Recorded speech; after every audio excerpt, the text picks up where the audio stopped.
Saudara, indikator politik merilis hasil survei Pilkada Jakarta dan hasilnya nama Anies Baswedan unggul di semua kategori simulasi, mengalahkan Basuki Cahayapurnama alias Ahok dan juga Ridwan Kamil. Indikator politik mengeluarkan beberapa hasil simulasi, salah satunya top of mind calon gubernur Jakarta. Dan hasilnya, saudara, nama Anies Baswedan unggul dari dua nama yang menonjol, yakni Ahok dan Ridwan Kamil. Direktur Eksekutif Indikator Politik Burhanuddin Muhtadi menyebut hasil simulasi ini menarik karena kecilnya persentase warga yang tidak memberikan pilihan di angka 16% saja. Dan berdasarkan hasil survei indikator yang dilakukan pada 18 hingga 26 Juni 2024, terdapat 3 nama top of mind calon gubernur Jakarta. Hampir 40% atau tepatnya 39,7% memilih Anies Baswedan. Kemudian 23,8% ini menyebut nama Ahok dan 13,1% ini menyebut nama Ridwan Kamil.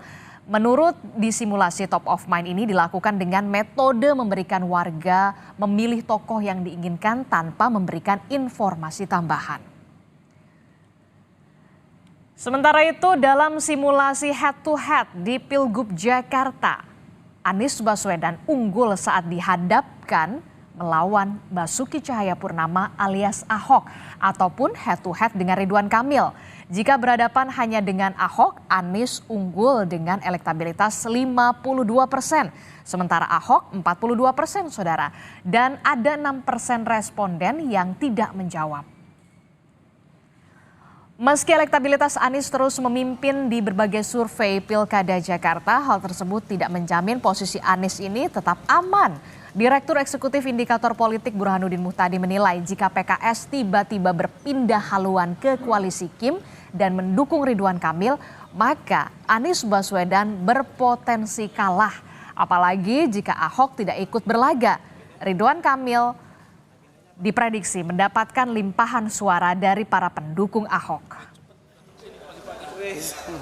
Berada di front runner, kalau PKS tiba-tiba hijrah, ya, hijrah politik ya ke Kim, paling tidak secara terbatas, tiba-tiba mendukung Ridwan Kamil, ya, dan menempatkan kadernya sebagai wakilnya Ridwan Kamil, menurut saya akan sangat menentukan ya, dampaknya.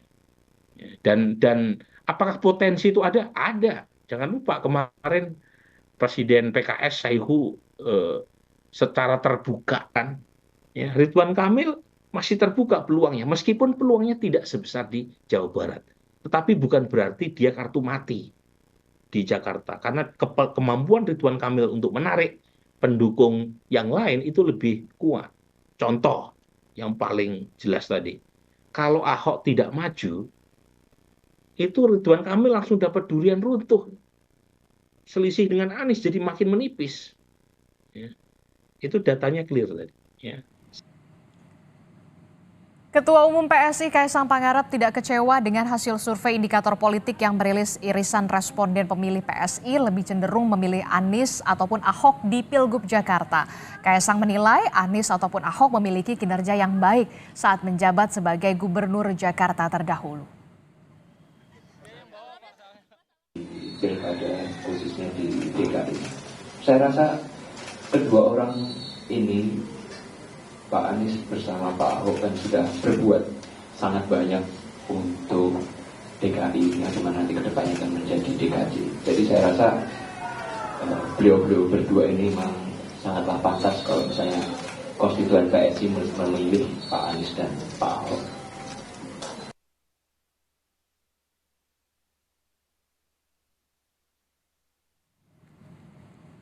PDI Perjuangan dan PKB. Sekjen PDIP Hasto Kristianto mengaku tengah menjalin komunikasi dengan PKB untuk Pilkada 2024 termasuk Jakarta. Hasto bahkan menyebut Megawati sudah menugaskan Ahmad Basarah untuk berkomunikasi dengan PKB. Pilkada Jakarta sudah semakin mengerucut.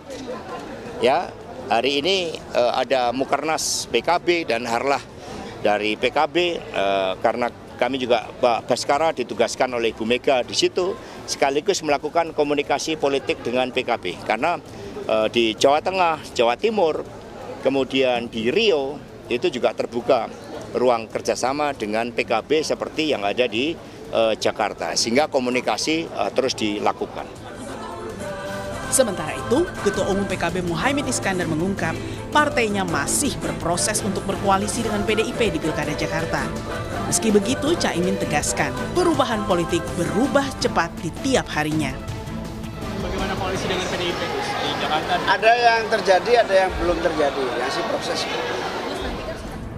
Mengenai kepastian akan adanya poros ketiga antara PDIP dan PKB, diakui politisi Nasdem Ahmad Saroni, hal itu belum tentu terjadi. Menurut Saroni, Pilkada Jakarta sangat unik bila dibandingkan pilkada di wilayah lain, sehingga segala sesuatunya tak bisa diramalkan. Ini kan masih sangat dinamis, Jakarta agak sedikit unik, karena ini tidak mudah dan tidak bisa ditafsirkan oleh para pengamat-pengamat itu. Yang hanya tahu adalah para dewa-dewa yang ada di Republik ini. Hingga kini, Pilkada Jakarta masih mengerucut pada dua nama, yakni Anies dan Ahok yang memimpin hampir di setiap survei. Anies sudah mendapat dukungan dari Nasdem dan PKS, sedangkan Ahok hingga kini belum mendapat rekomendasi dari partainya sendiri, PDI Perjuangan. Tim Liputan Kompas TV. Saudara, nama Anies Baswedan terus mengungguli sejumlah survei Pilkada Jakarta. Namun hingga kini belum ada sosok yang resmi diusung sebagai lawan Anies Baswedan. Akankah Anies akan berujung melawan Ahok atau Ridwan Kamil di Pilgub Jakarta? Kita bahas di sore hari ini bersama dengan politisi PDI Perjuangan. Sudah ada Ciko Hakim, juga ada politisi dari Nasdem Ahmad Lukman Jupiter, dan juga Direktur Eksekutif Poltreking Mas Hanta Yuda. Selamat petang Bapak-Bapak. Assalamualaikum.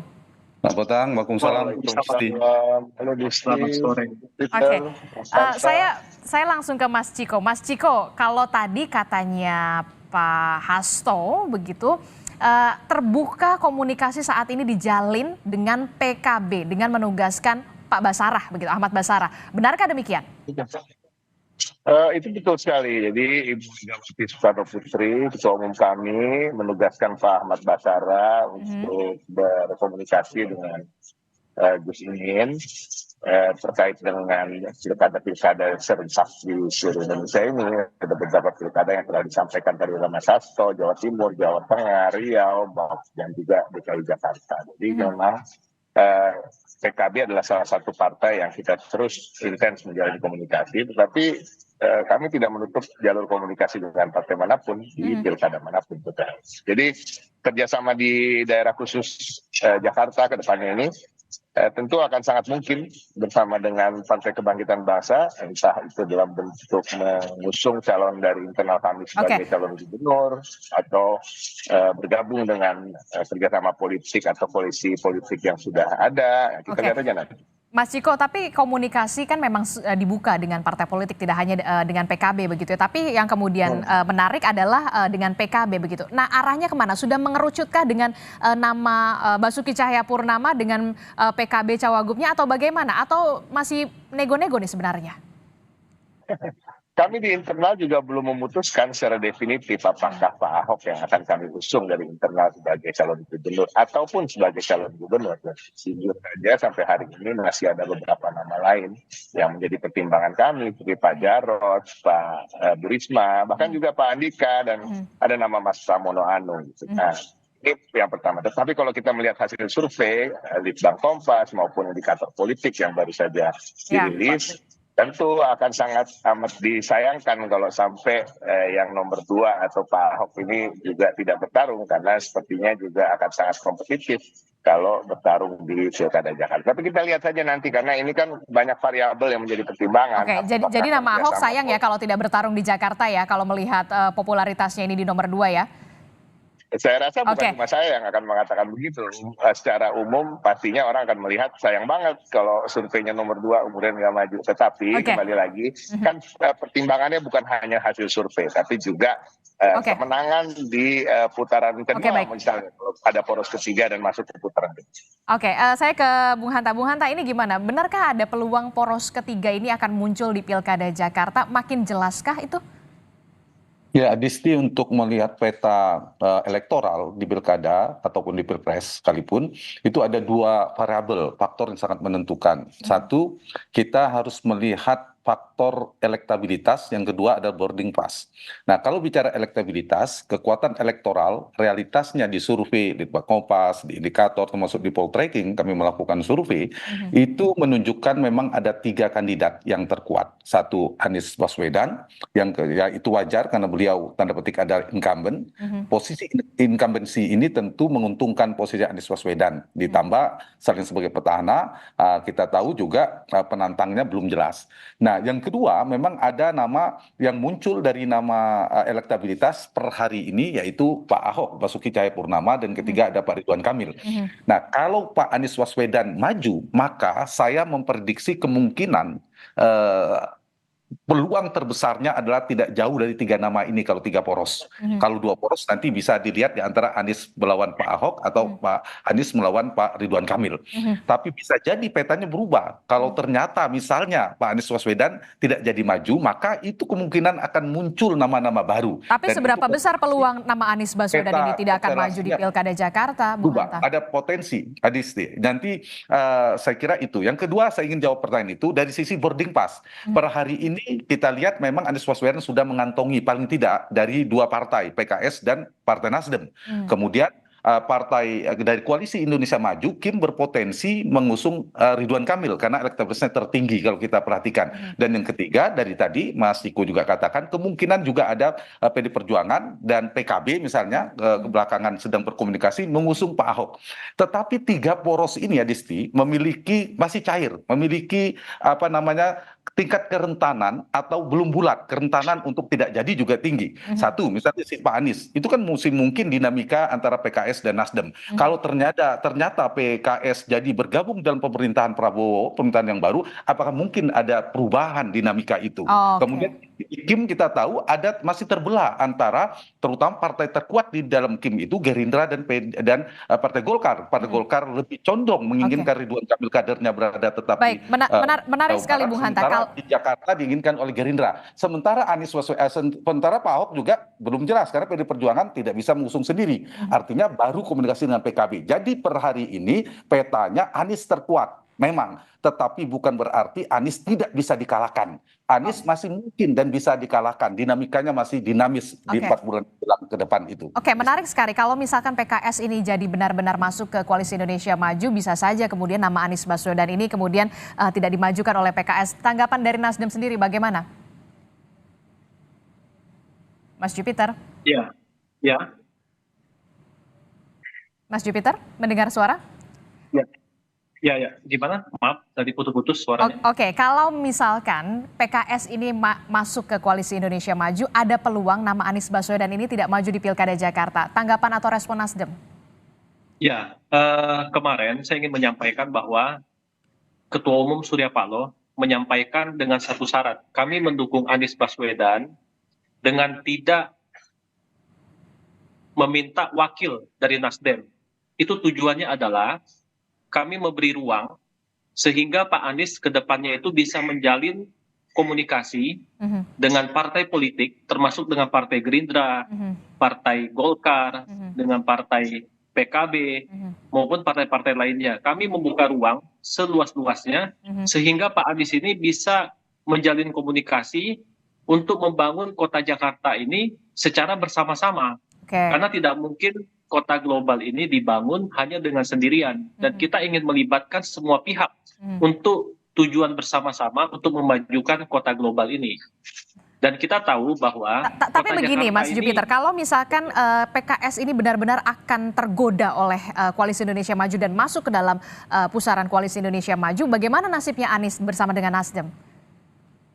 Ya, saya kira nggak ada masalah ya, karena kami meyakini bahwa yang pertama Pak Anies ini pernah memimpin di Jakarta dengan prestasi yang baik, dan saya yakin akan banyak beberapa partai politik juga yang sudah mulai melakukan komunikasi dengan Pak Anies.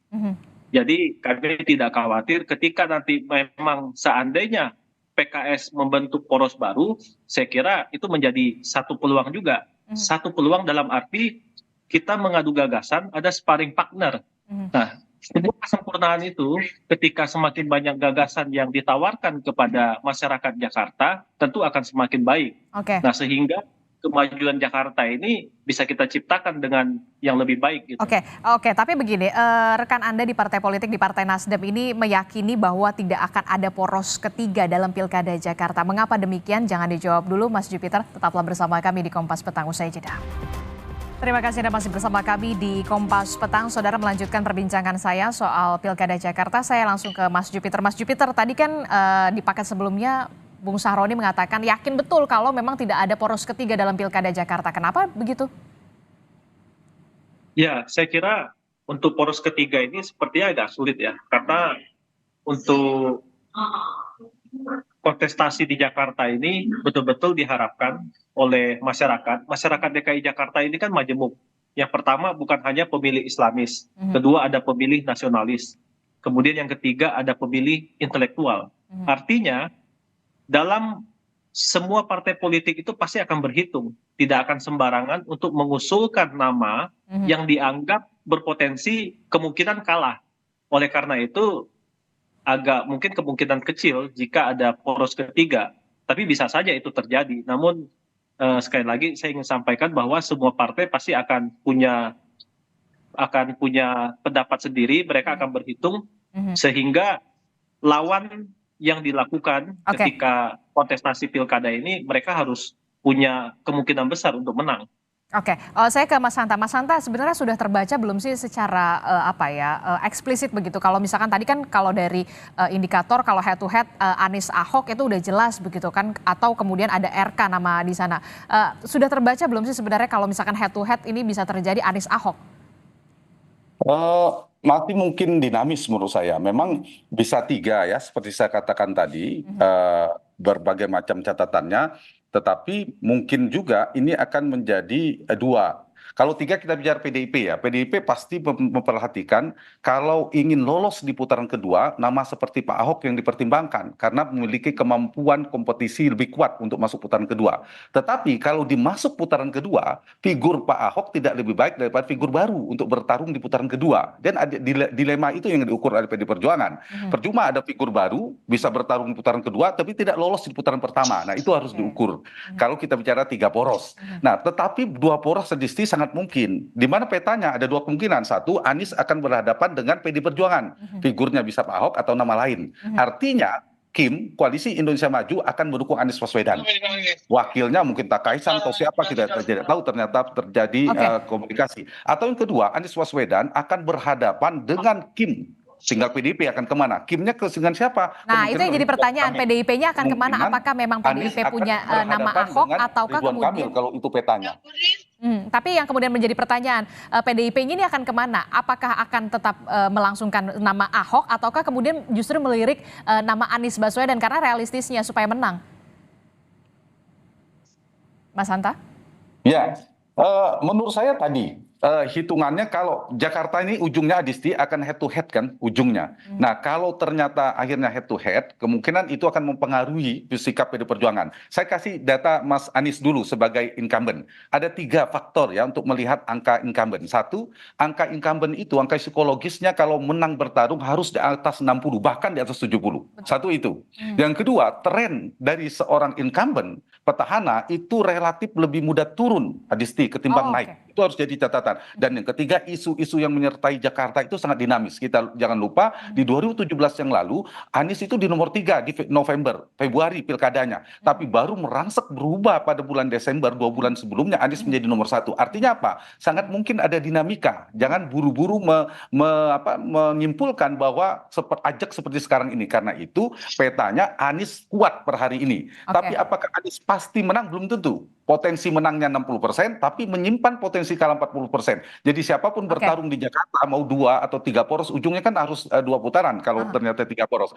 Yang menang pasti, dugaan saya berdasarkan data, ini tipis. Perolehannya 50-55% pergeserannya. Nah, ini bergantung pada dinamika yang saya katakan tadi. Sangat cair di Jakarta ini. Masih sangat cair. Bisa berhadapan dengan Prabowo Jokowi, tapi sebaliknya Anies juga bisa bersama Prabowo Jokowi. Sebaliknya juga Anies bisa bisa jadi bersama PD Perjuangan. Jadi Jakarta ini sangat dinamis. Jadi keliru juga mengatakan bahwa yang tahu para dewa-dewa, jangan-jangan para dewa-dewa politik itu juga masih meraba-raba petanya, melihat perkembangan, membaca pergerakan dan lain sebagainya. Masih dinamis sekali begitu ya. Kalau misalkan dikatakan bahkan ada tren incumbent atau petahana ini juga bisa ada trennya menurun begitu ya. Dinamikanya masih sangat cair. Nah, Mas Lebih mudah menurun ketimbang naik.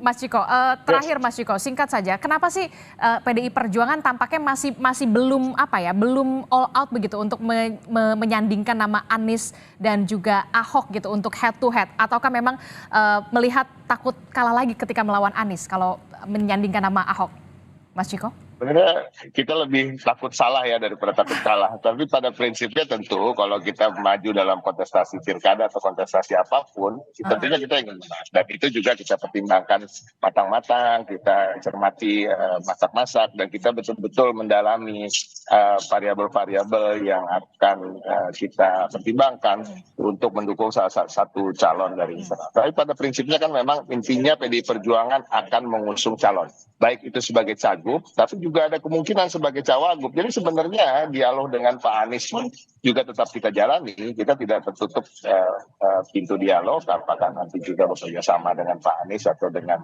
Nasdem misalnya dan lain-lain. Ini tetap terbuka. Jadi sampai hari ini kenapa kalau Adisti nanya ya, Adisti pengennya buru-buru aja sih. Sebenarnya kan masih tanggal 28 Agustus nih pendaftarannya. Dan jujur aja, sekarang aja Kim, mesti yang ditanya adalah Kim. Kim ini namanya juga bukan Ridwan Kamil yang beredar. Kan semua partai di Kim mengusung punya jagoannya masing-masing ya. Iya, punya usul nama masing-masing. Sampai sekarang juga belum. Nah, kalau kita bicara Nasdem dan PKS, kita tahu walaupun itu seakan-akan sudah definitif, tapi kan ini sering terjadi juga. Sampai hari pendaftaran, harinya datang bersama-sama ke KPU, tiba-tiba ada yang nggak datang ya.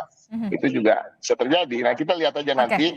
Tapi pada prinsipnya yang harus diketahui bahwa yang pasti PDI Perjuangan akan mengusung kader, baik itu sebagai calon gubernur maupun sebagai calon wakil gubernur. Oke, saya ke Mas Jupiter. Mas Jupiter, ternyata kalau menurut Mas Hanta ini nama Anies Baswedan belum sepenuhnya aman. Nah, kalau PKS ini memang ke Koalisi Indonesia Maju, bagaimana dengan Nasdem ini?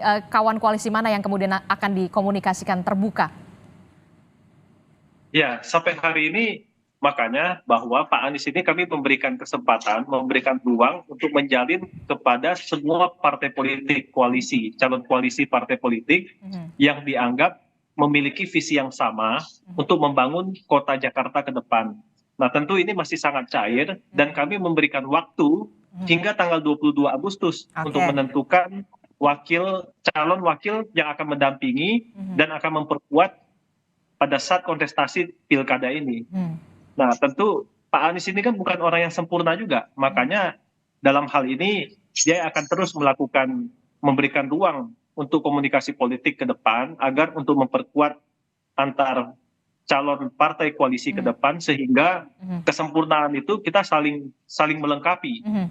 Oke, termasuk juga membebaskan ruang gerak nama Anies Baswedan untuk mencari pendampingnya begitu ya untuk Pilgub Jakarta ini. Kalau dari Nasdem, bahkan Nasdem tidak menyodorkan satupun nama dari Nasdem begitu ya, Mas Jupiter. Ya, tentu. Nah, kami tidak ingin membelenggu Pak Anies. Biarkan Pak Anies, kami memberikan ruang yang seluas-luasnya untuk berkomunikasi dengan partai politik yang lain termasuk dengan Gerindra. Karena partai-partai yang lain saya meyakini mereka juga punya kelebihan dan kekuatan yang berbeda dengan partai-partai yang lain juga, masing-masing memiliki kelebihan gitu. Mas Hanta, tadi kan kita udah ngomong soal nama Anies Baswedan, Ahok begitu. Nah, bagaimana dengan Koalisi Indonesia Maju atau KIM yang sampai saat ini juga masih belum kelihatan nih, dan katanya Mas Ciko juga ternyata KIM ini mungkin nggak sih dukung Anies kalau misalkan kita lihat KIM aja punya jagoan masing-masing? Ya, memang di KIM ada persoalan ya, terbelahnya antara Gerindra dan Golkar. Gerindra itu sudah menguat Ridwan Kamil. Golkar menginginkan lebih kebutuhan pada pileg, pemilu legislatif supaya Ridwan Kamil mengawal Jawa Barat. Nah, sementara Gerindra sebaliknya lebih ke Ridwan Kamil. Tapi begini, analisa saya begini. Kalau ternyata Anies Baswedan yang maju sebagai calon gubernur DKI, maka kemungkinan KIM itu menurut saya tidak ada pilihan. Jadi harus ada nama kuat untuk mengimbangi. Per hari ini datanya hanya Ridwan Kamil. Tapi kalau Anies gagal, Adisti, mungkin muncul nama lain yang ke belakang Golkar munculkan nama baru, petanya baru lagi. Itu kira-kira. Jadi petanya sekarang. Tapi kalau Anies nama antara dua baru lawan. mungkin nggak sih mengerek secara cepat begitu? Singkat saja. Sulit. Kalau ada Anies Baswedan menurut saya sulit. Kalau Anies maju kemungkinan nama terkuat Ridwan Kamil. Itu dugaan saya. Jadi lawan Anies itu ada dua kemungkinan. Akan berhadapan dengan Kim, maka PDI Perjuangan akan kemungkinan bersama Anies Baswedan. Mungkin menyodorkan nama wakil. Nah itu dinamikanya PKS sudah punya wakil juga. Atau Anies Baswedan berhadapan dengan calon PDI Perjuangan. Nah kemungkinan Kim bergabung bersama Anies Baswedan. Itu kira-kira petanya. Kita lihat faktor 2 tadi. Faktor elektabilitas pergerakan seperti apa. Yang kedua, yang pemilik boarding pass, para veto player partai politik, para elit politik itu akan mengatur partai akan bergerak kemana. Dan jangan lupa, peta pilkada DKI tidak bisa dipisahkan dengan peta di nasional. Jadi PD Perjuangan bergabung bersama Kim agak kecil kemungkinannya ketimbang PD Perjuangan bersama Anies Baswedan. Oke, baik, kita akan tunggu bagaimana otak-atiknya, apakah PDI Perjuangan nanti akan merapat kepada Anies Baswedan ataukah memang punya nama baru dari kader internalnya. Terima kasih Mas Ciko telah bergabung bersama kami, Mas Jupiter, Mas Hanta telah bergabung bersama kami. Terima kasih Bapak-bapak. Assalamualaikum, selamat sore.